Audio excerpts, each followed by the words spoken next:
ನಮಸ್ಕಾರ ಸ್ನೇಹಿತರೆ, KSOU ಕ್ಲಾಸಸ್ಗೆ ಸ್ವಾಗತ. ಇವತ್ತು ನಾನು ದ್ವಿತೀಯ BA ಅವರಿಗೆ ಇತಿಹಾಸದಲ್ಲಿ ಬರುವಂತಹ ಒಂದು ಇಂಪಾರ್ಟೆಂಟ್ ಟಾಪಿಕ್ ಅಂದ್ರೆ ಸಹಾಯಕ ಸೈನ್ಯ ಪದ್ಧತಿ ಈ ವಿಷಯದ ಬಗ್ಗೆ ಒಂದು ಕ್ಲಾಸನ್ನ ತಗೊಳ್ತಾ ಇದ್ದೀನಿ.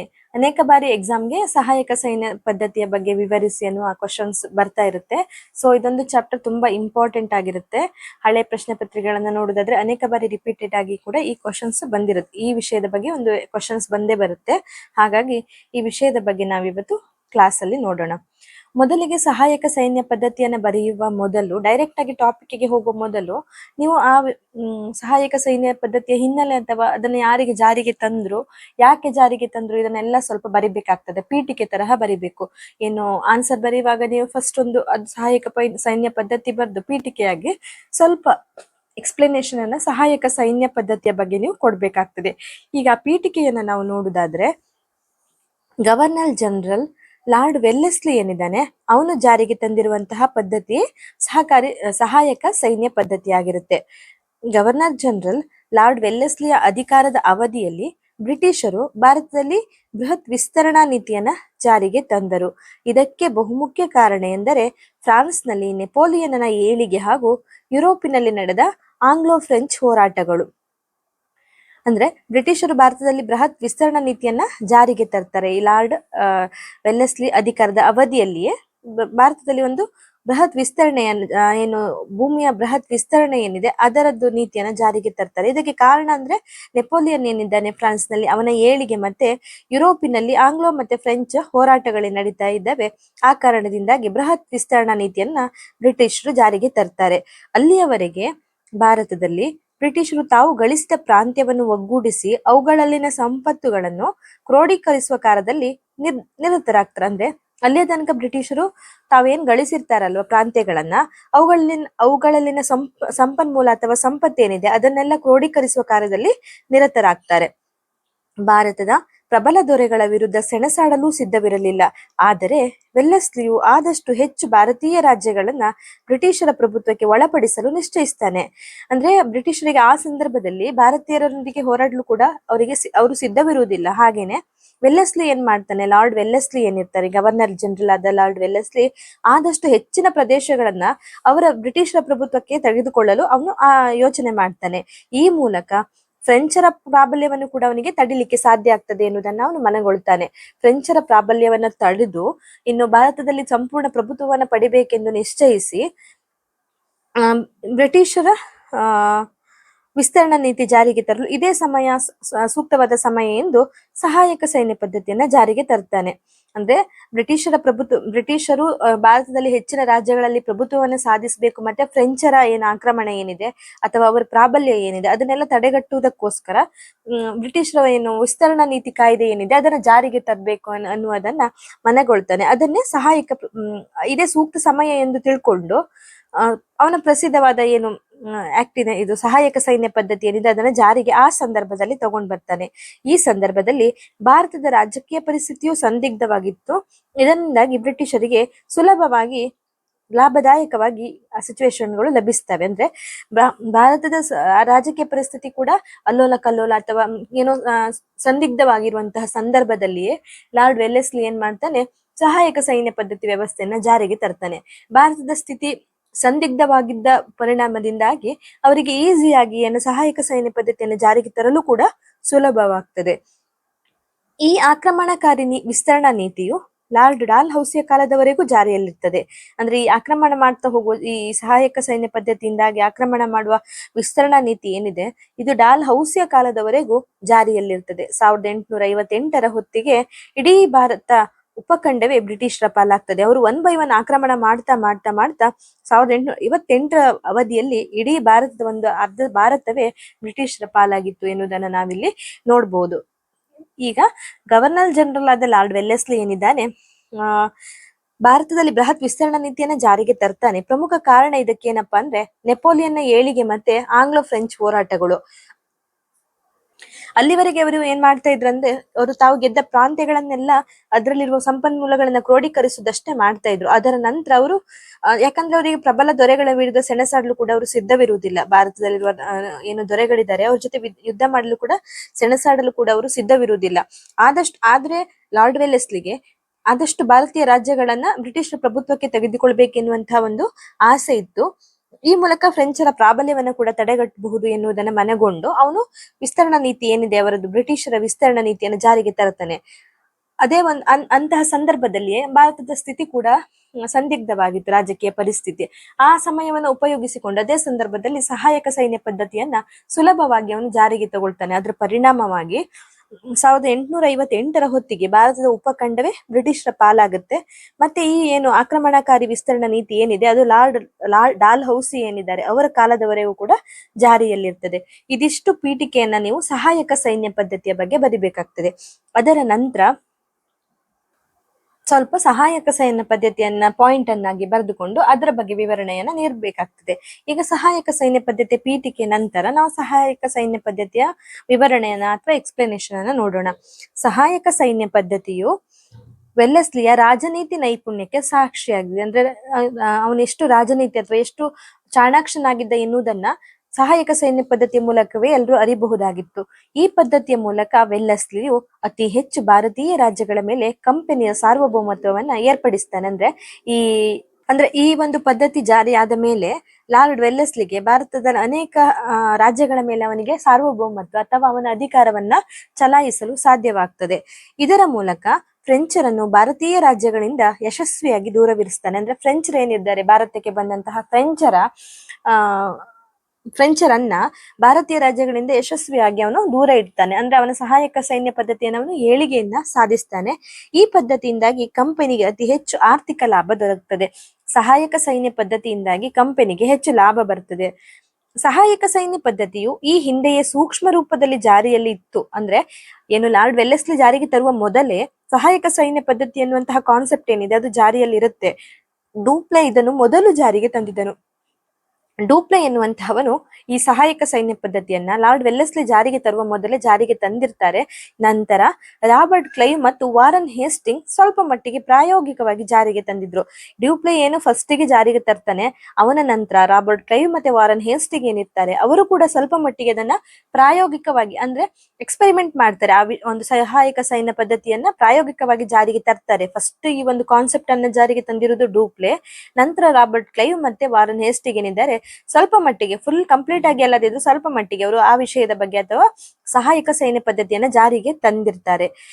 ವೆಲ್ಲೆಸ್ಲಿಯ ಕೊಡುಗೆ ಎಂದರೆ ಈ ಪದ್ಧತಿಯನ್ನ ಕ್ರೋಢೀಕರಿಸಿ ಮತ್ತು ಅದನ್ನ ಒತ್ತಾಯ ಪೂರ್ವಕವಾಗಿ ಜಾರಿಗೆ ತಂದದ್ದು. ಆದರೆ ಲಾರ್ಡ್ ವೆಲ್ಲೆಸ್ಲಿ ಏನ್ ಮಾಡ್ತಾನಂದ್ರೆ ಅವ್ರೇನು ಆಲ್ರೆಡಿ ಜಾರಿಗೆ ತಂದಿದ್ದಂತಹ ಈ ಸಹಾಯಕ ಸೈನ್ಯ ಪದ್ಧತಿ ಏನಿದೆ ಇದನ್ನ ಎಲ್ಲವನ್ನ ಒಟ್ಟುಗೂಡಿಸಿ ಮತ್ತೆ ಅದನ್ನ ಒತ್ತಾಯ ಪೂರ್ವಕವಾಗಿ ಜಾರಿಗೆ ತರ್ತಾನೆ. ಅಂದ್ರೆ ಎಲ್ಲರೂ ಇದನ್ನ ಪಾಲಿಸಲೇಬೇಕು ಜನರು ಎನ್ನುವಂತಹದನ್ನ ಒತ್ತಾಯದಿಂದಾಗಿ ಅವನು ಆ ಒಂದು ಪದ್ಧತಿಯನ್ನ ಜಾರಿಗೆ ತರ್ತಾ ಇರುವ ಕಾರಣಕ್ಕಾಗಿ ಲಾರ್ಡ್ ವೆಲ್ಲೆಸ್ಲಿಯನ್ನೇ ಹೇಳ್ತಾರೆ ಸಹಾಯಕ ಸೈನ್ಯ ಪದ್ಧತಿಯನ್ನ ಜಾರಿಗೆ ತಂದವರು ಎಂದು ಕರೀತಾರೆ.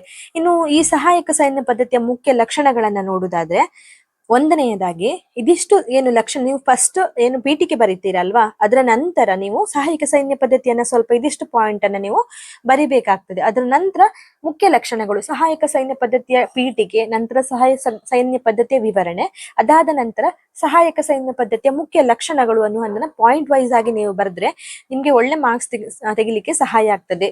ಈಗ ನಾವು ಮುಖ್ಯ ಲಕ್ಷಣಗಳನ್ನು ನೋಡುದಾದ್ರೆ 6 ಲಕ್ಷಣಗಳಿವೆ. ಈ 6 ಲಕ್ಷಣಗಳು ಕೂಡ ತುಂಬಾ ಈಸಿ ಆಗಿದೆ, ನಾನು ಹೇಳ್ತಾ ಹೋಗ್ತೇನೆ, ದಯವಿಟ್ಟು ಇದನ್ನ ನೀಟಾಗಿ ಈ ಕ್ಲಾಸ್ ಅನ್ನ ಕೇಳ್ಕೊಳ್ಳಿ. ನಿಮ್ಗೆ ಬರೀಲಿಕ್ಕೆ ಕೂಡ ತುಂಬಾ ಕಷ್ಟಪಟ್ಟು ನೆನ್ಪಿಡ್ಬೇಕು ಅನ್ನುವಂತಹ ಏನಿರುವುದಿಲ್ಲ, ತುಂಬಾ ಈಸಿ ಆಗಿದೆ ಇದೊಂದು ಚಾಪ್ಟರ್.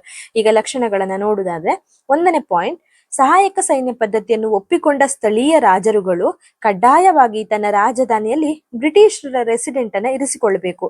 ಅಂದ್ರೆ ಏನು ಭಾರತದ ರಾಜರುಗಳೇನಿದ್ದಾರೆ ಯಾರೆಲ್ಲ ಸಹಾಯಕ ಸೈನ್ಯ ಪದ್ಧತಿಯನ್ನು ಒಪ್ಪಿಕೊಂಡಿರ್ತಾರೆ ಅಂತಹ ರಾಜರುಗಳು ತನ್ನ ರಾಜಧಾನಿಯಲ್ಲಿ ಬ್ರಿಟಿಷರ ಒಬ್ಬ ಅಧಿಕಾರಿಯನ್ನ ಇಟ್ಕೊಳ್ಳೇಬೇಕು. ಇದೊಂದು ಸಹಾಯಕ ಸೈನ್ಯ ಪದ್ಧತಿಯ ಮೊದಲ ಲಕ್ಷಣವಾಗಿದೆ. ಇನ್ನು ಎರಡನೆಯ ಲಕ್ಷಣವನ್ನ ನೋಡುದಾದ್ರೆ ಎಲ್ಲ ವಿದೇಶಿ ವ್ಯವಹಾರವನ್ನ ಕಂಪನಿಗೆ ವಹಿಸಬೇಕು. ಏನು ರಾಜರುಗಳ ವಿದೇಶಿ ವ್ಯವಹಾರಗಳೇನಿದೆ ಅದೆಲ್ಲವೂ ಕೂಡ ಬ್ರಿಟಿಷರಿಗೆ ಒಪ್ಪಿಸಬೇಕು ಅಥವಾ ಅವರ ಕಂಪನಿಗೆ ವಹಿಸಬೇಕು ಎನ್ನುವುದು ಸೆಕೆಂಡ್ ಪಾಯಿಂಟ್ ಆಗಿರುತ್ತೆ. ಇನ್ನು ಮೂರನೇ ಪಾಯಿಂಟ್, ಶಾಂತಿ ಮತ್ತು ಭದ್ರತೆಗಾಗಿ ಬ್ರಿಟಿಷ್ ಸೈನ್ಯದ ತುಕ್ಕಡಿಯನ್ನು ಇಟ್ಟುಕೊಂಡು ಅದರ ವೆಚ್ಚವನ್ನ ಭರಿಸಬೇಕು.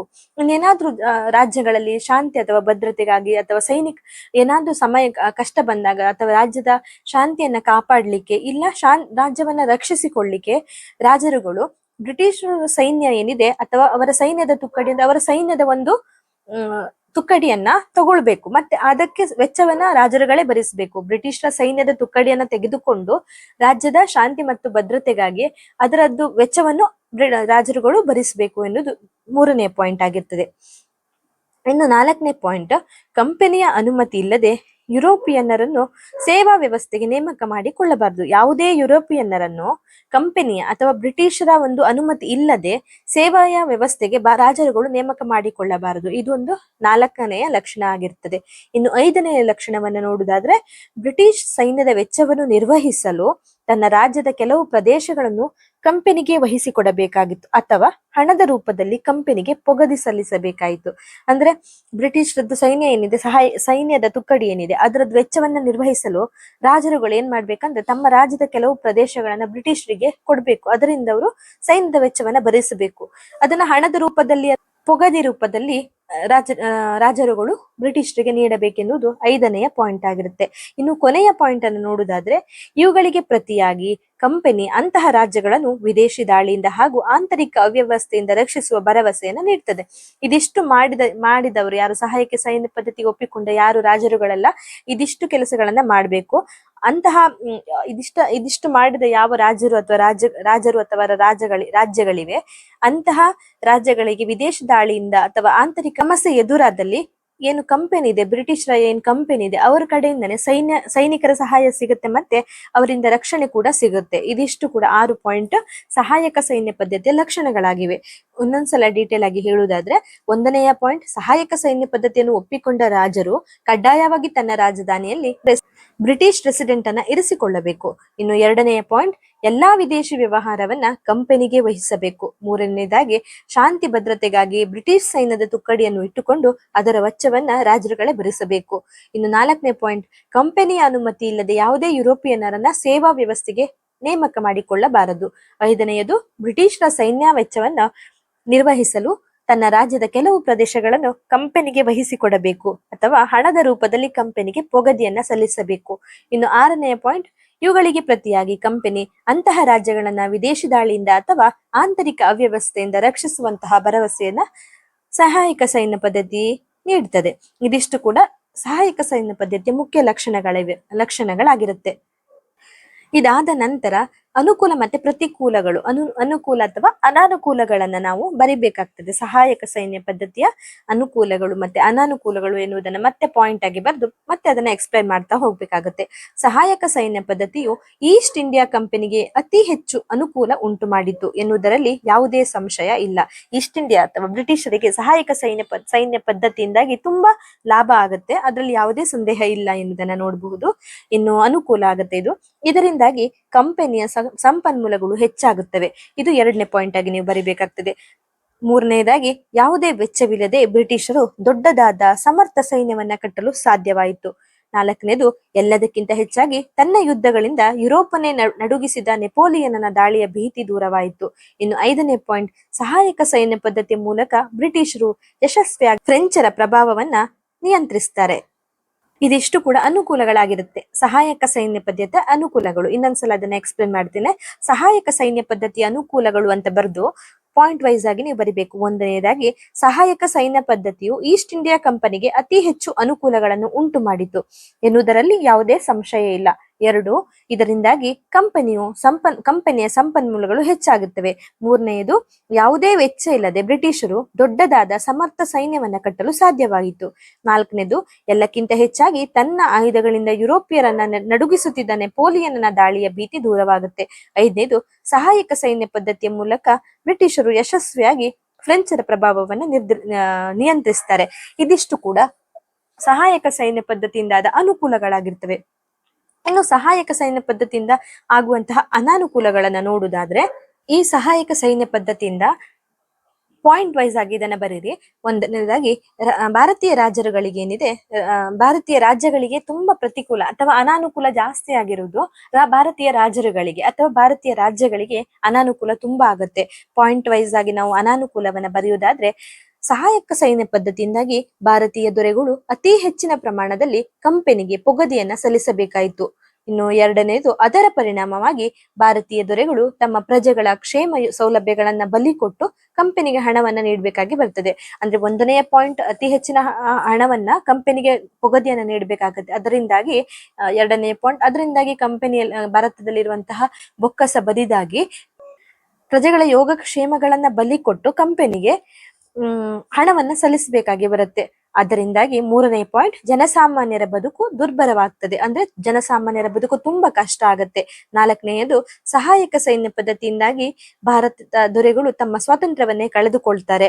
ಇನ್ನು ಐದನೆಯದು, ಎಲ್ಲೆಡೆ ದುರಾಡಳಿತ ಮತ್ತು ರಾಜಕೀಯ ಅಸ್ಥಿರತೆ ತಾಂಡವವಾಗತೊಡಗುತ್ತದೆ. ಅಂದ್ರೆ ಇದಿಷ್ಟು ಪಾಯಿಂಟ್ಗಳು ಸಹಾಯಕ ಸೈನ್ಯ ಪದ್ಧತಿಯಿಂದಾಗಿ ಬ್ರಿಟಿಷರಿಗೆ ಮಾತ್ರ ಅನುಕೂಲ ಜಾಸ್ತಿ ಆಗಿರೋದು ಹೊರತು ಭಾರತೀಯರಿಗೆ ಯಾವುದೇ ಅನುಕೂಲ ಆಗಿಲ್ಲ. ಇದರಿಂದಾಗಿ ಜಾಸ್ತಿ ಭಾರತೀಯ ರಾಜರುಗಳಿಗೆ ಅಥವಾ ಭಾರತೀಯ ರಾಜ್ಯಗಳಿಗೆನೆ ತುಂಬಾ ತೊಂದರೆ ಆಗಿದ್ದು. ಆ ತೊಂದರೆಗಳನ್ನ ಇನ್ನೊಮ್ಮೆ ಹೇಳುವುದಾದ್ರೆ, ಭಾರತೀಯ ದೊರೆಗಳು ಅತಿ ಹೆಚ್ಚಿನ ಪ್ರಮಾಣದಲ್ಲಿ ಕಂಪನಿಗೆ ಪೊಗದೆಯನ್ನ ಸಲ್ಲಿಸಬೇಕಾಯಿತು. ಇದರ ಪರಿಣಾಮವಾಗಿ ಭಾರತೀಯ ದೊರೆಗಳು ತಮ್ಮ ಪ್ರಜೆಗಳ ಯೋಗಕ್ಷೇಮಗಳನ್ನ ಸೌಲಭ್ಯಗಳನ್ನ ಬಲಿ ಕೊಟ್ಟು ಕಂಪನಿಗೆ ಹಣವನ್ನ ಸಲ್ಲಿಸಬೇಕಾಗಿ ಬಂತು. ಮೂರನೇದು, ಜನಸಾಮಾನ್ಯರ ಬದುಕು ದುರ್ಬರವಾಯಿತು. ನಾಲ್ಕನೇದು, ಸಹಾಯಕ ಸೈನ್ಯ ಪದ್ಧತಿಯಿಂದಾಗಿ ಭಾರತೀಯ ದೊರೆಗಳು ತಮ್ಮ ಸ್ವಾತಂತ್ರ್ಯವನ್ನ ಕಳೆದುಕೊಳ್ತಾರೆ. ಇನ್ನು ಐದನೆಯದಾಗಿ, ಎಲ್ಲೆಡೆ ದುರಾಡಳಿತ ರಾಜಕೀಯ ಅಸ್ಥಿರತೆ ಉಂಟಾಗತೊಡಗುತ್ತದೆ. ಇದಿಷ್ಟು ಕೂಡ ಸಹಾಯಕ ಸೈನ್ಯ ಪದ್ಧತಿಯ ಅನಾನುಕೂಲಗಳು. ಇಲ್ಲಿ ಅನುಕೂಲಗಳೇನಿದೆ ಅದು ಪೂರ ಆಗಿರುವುದು ಬ್ರಿಟಿಷರಿಗೆ ಮಾತ್ರ, ಅನಾನುಕೂಲ ಮಾತ್ರ ಭಾರತೀಯರ ದೊರೆಗಳಿಗೆ ಆಗಿರುವಂತಹದ್ದು.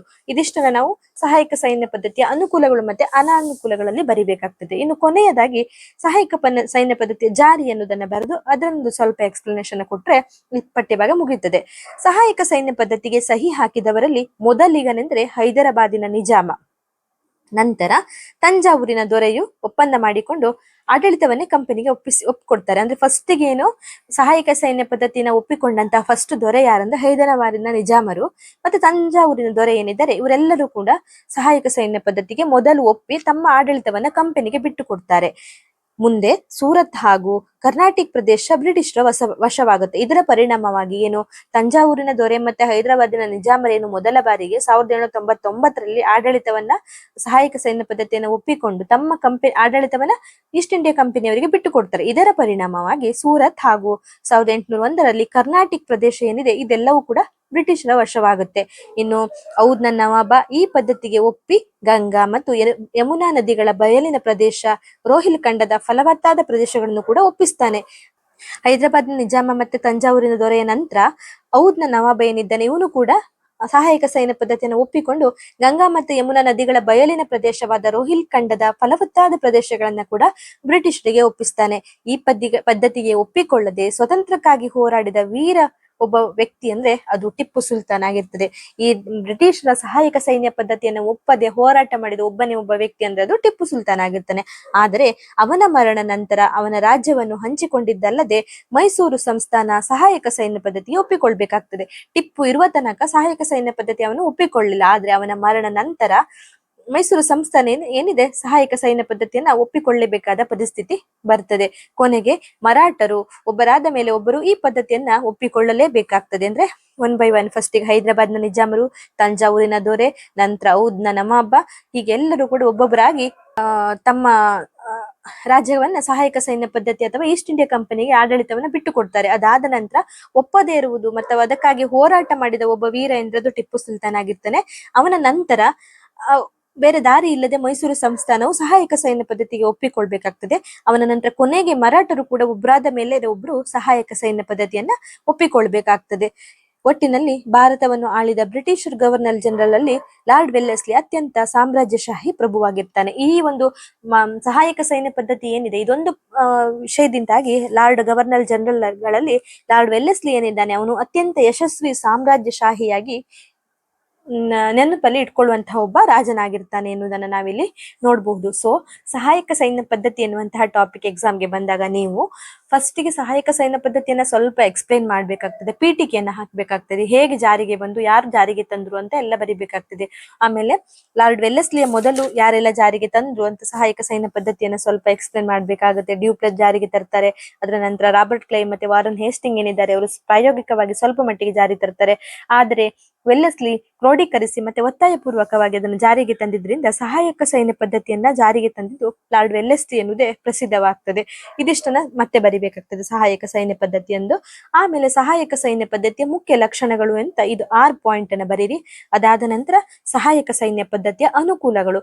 ನಿಮ್ಗೆ ಈಗಾಗಲೇ ಗೊತ್ತಿರುತ್ತೆ, ಅನುಕೂಲಗಳಾಗಿರುವುದು ಬರೀ ಬ್ರಿಟಿಷ್ ಸರ್ಕಾರಕ್ಕೆ ಅಥವಾ ಈಸ್ಟ್ ಇಂಡಿಯಾ ಕಂಪನಿಗೆ ಮಾತ್ರ. ಸೊ ಸಹಾಯಕ ಸೈನ್ಯ ಪದ್ಧತಿಯ ಅನುಕೂಲಗಳು ಅಂತ ಬರೆದು ಇದೊಂದು 5-6 ಪಾಯಿಂಟ್ ಇದೆಯಲ್ಲ ಇದನ್ನ ಬರಿಬೇಕು.